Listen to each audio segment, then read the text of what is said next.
arguing if you should use a PC or a Mac. Actually, no, it's not the same thing because there's only Why? one answer to that question. You should be using a PC. Of course.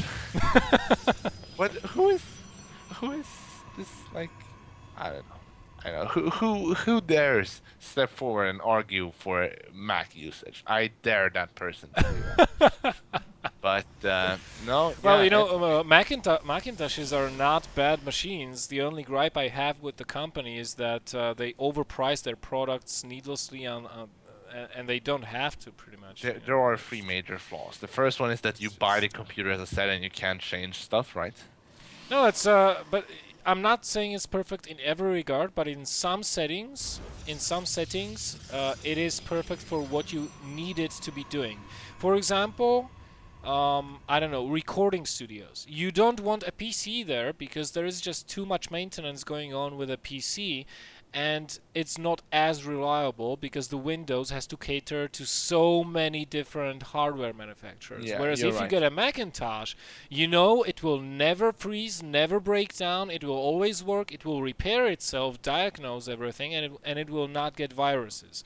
That that So, is that is true. Like you the know. media sort of field is like the only one which actually uses a Mac frequently in the professional way, I would say.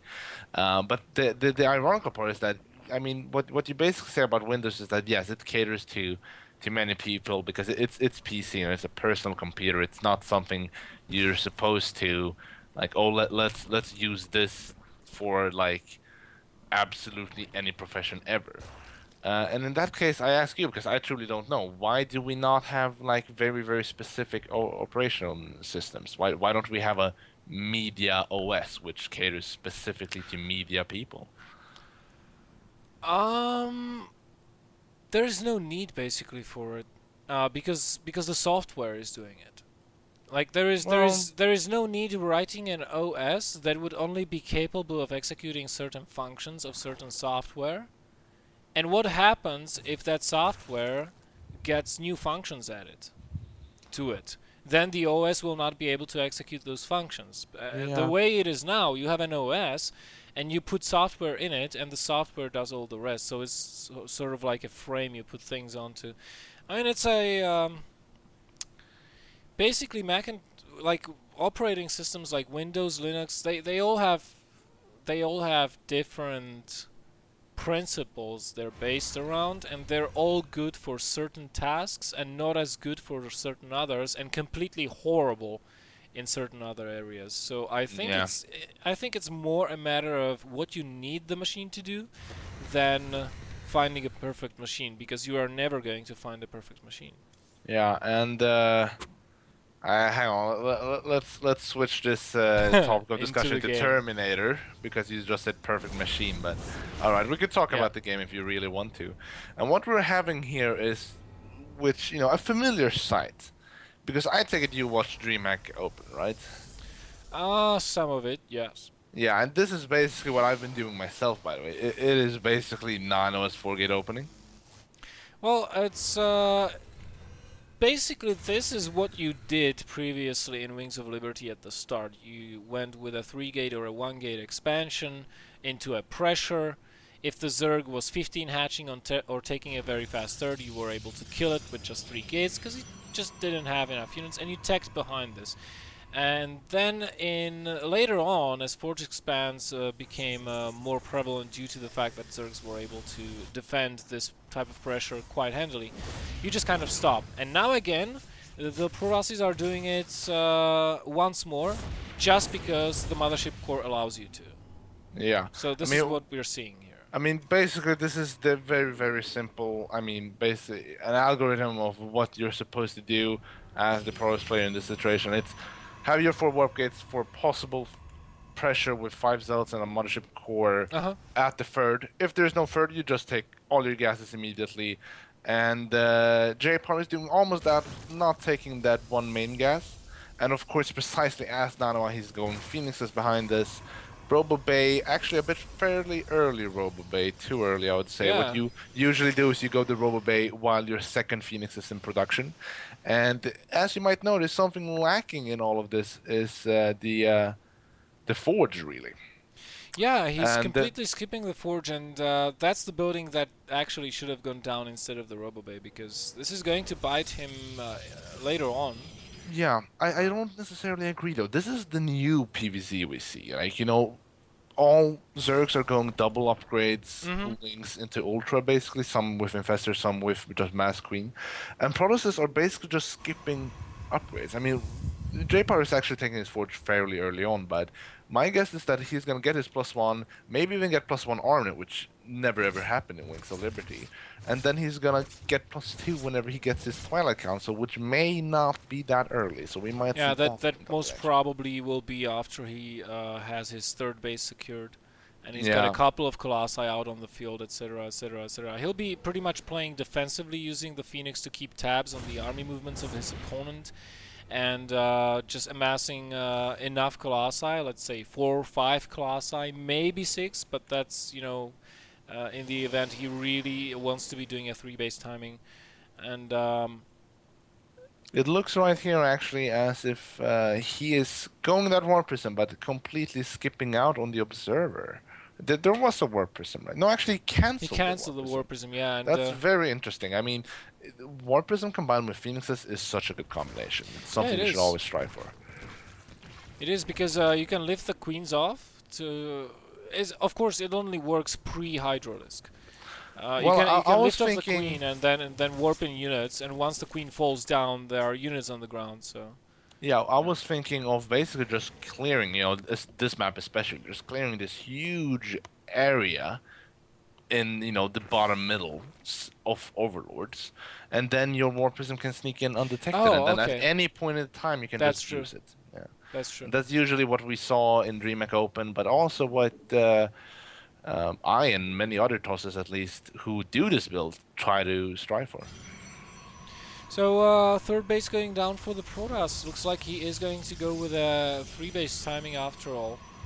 And we have, wow, I have to say that Hephaistas is taking his third base a little bit later, actually quite a lot later, only approximately 2 minutes before the Protoss, or 1 minute before the Protoss, as we have a little bit of an attempted engagement here, but I mean, JayPower defending. JayPower makes the Zealots look like the Ubermensch because Yeah. they're just ripping through those Zealots, and I don't. He might have lost 1 or 2 Zealots, maybe in 3-4, I don't know, but the Lynx were just flooding in on the line, and he was like, the Spartans on top of that hill, just kicking them off. So it was completely pointless aggression from the Zerg. I'm just thinking, I'm seeing Hephaistas attacking really fast. Yeah, I mean, this is what Zergs And do nowadays, but he is going for something which we usually don't see. Oh, those Infestors! oh my goodness, such a huge pickup by those Phoenixes. One fungal goes down, saving the... Oh, actually, he doesn't get it! What the hell? He doesn't get it at all. But there's an attack at the third base. The Colossus will go down, though, killed by a Spore Crawler. Okay, almost there it goes down. Actually, Spore Crawler getting that kill. Wow. And I don't think this will. I don't think this will be enough for Hephaistas to defend that third base. It will go down. Yeah, it Probably. looks like we're actually seeing one of the better things here to do as follows, and that's just attack Okay. after Ultras are out.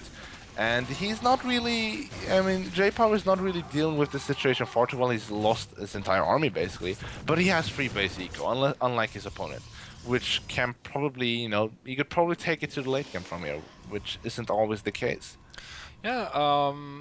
Usually, when the ultras hit the field, the Zergs rely on a big shove with like 4 to 6 ultras and a lot of lings behind that.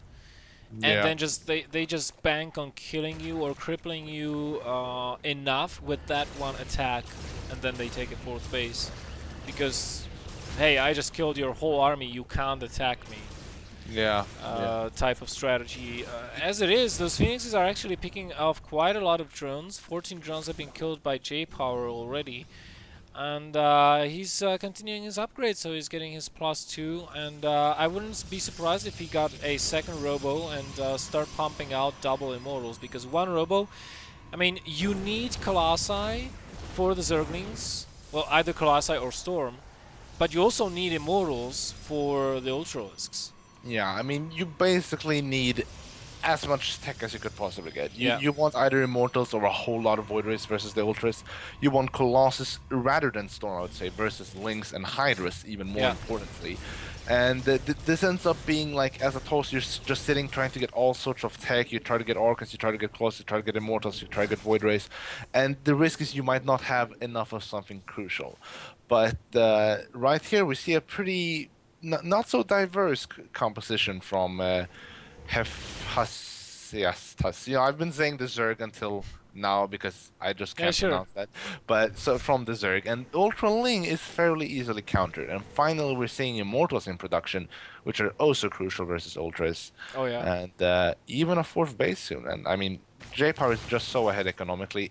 That War Prism right now would be very, very good to see. Oh yeah, if he could drop the main, you know, make a huge warp in, especially with the number of gates and the amount of minerals he's got. I mean, come on, dude. Like, if you drop the main right now and warp in like 14, 16 zealots, how is Hephaistas going to deal with it? Well, he wouldn't. Simply. He's not, especially not if you're attacking his 3rd base. These Phoenixes, though, they have they have a glimpse of the army here, of the Zerg, and you know, they see everything. Well, might want to be careful not to get fungled or pick up infestors. Yeah. Yeah, there was a queen nearby, so maybe the fungus would have killed them. But yeah, usually, I mean, he's actually, I would say, doing this sort of right thing because you never want to lose your Phoenixes. I mean, you get your 4 to 5 Phoenixes with this build, and you want to make sure to never absolutely lose them, because the one thing you rely on not dying to Mutas in the late game is these Phoenixes. So the Phoenixes, of grave importance. Yeah. If you can retain them, those 4 or 6 you make at the start of the game, the easier it will be for you to defend versus a Muta switch. But you know, you should, by all means, you should in late game get you know, similarly to how you do it in PvT, late game you get like 3-4 robo facilities just to be able to have 4 Colossi at once being produced, and you should get double Stargate in PvZ late game. These zealots at the 4th turn from Ubermensch into Untermensch because they are basically not doing anything versus those Ultras. And I mean, it's not all too bad because basically JayPower is in any toss situation right here. He just, you know, he has a lot of minerals, he has some proxy pylons here and there, so why not just dump those minerals and maybe do damage? No, he didn't accomplish that, but it's still worth its time. And you're entirely right. What you want to do as pros, basically you want to have every single upgrade. You want to have Blink, you want to have Charge, you want to have plus range on Phoenixes, Storm, you want DT Shrine. I mean, just name any tech, you want it. And he's not really getting it. He's not really getting all the production, the multiple Stargates, for example. He's actually still only on 1 robo. I thought he had 2 due to some reason, but no, he's still on 1 robo. Yeah, one, which is you know, which is really odd. And you know, the problem is nowadays when you're getting this much tech is that you are going to have an absurd amounts of gateways, but you will only be able to produce zealots out of them. So why not combine that with a lot of proxy pylons, run-bys, war prisms, 2 or 3 of them even. But for that you need double robo, you need war prism speed, because you also need to keep up your immortal production up. And one thing a couple of things I'm missing on Hephaistas' side of things actually is no adrenal glands.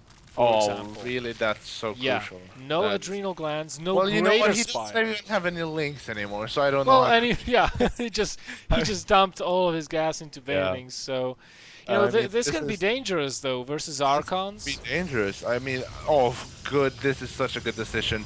All those minerals go into making a SimCity, which is good versus the Ultras. However, the Baners could probably crush through that without paying much for it, because they're just warping in right now. Looks like he's actually gonna take it on the other side though. Maybe he'll break through here. Let's see what happens.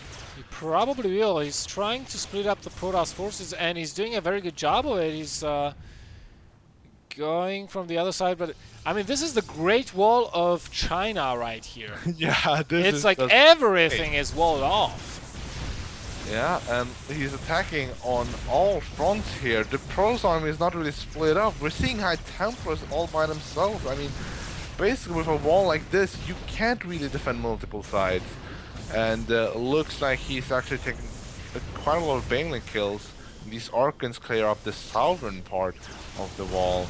And look, those storms might become very, very crucial. Hmm.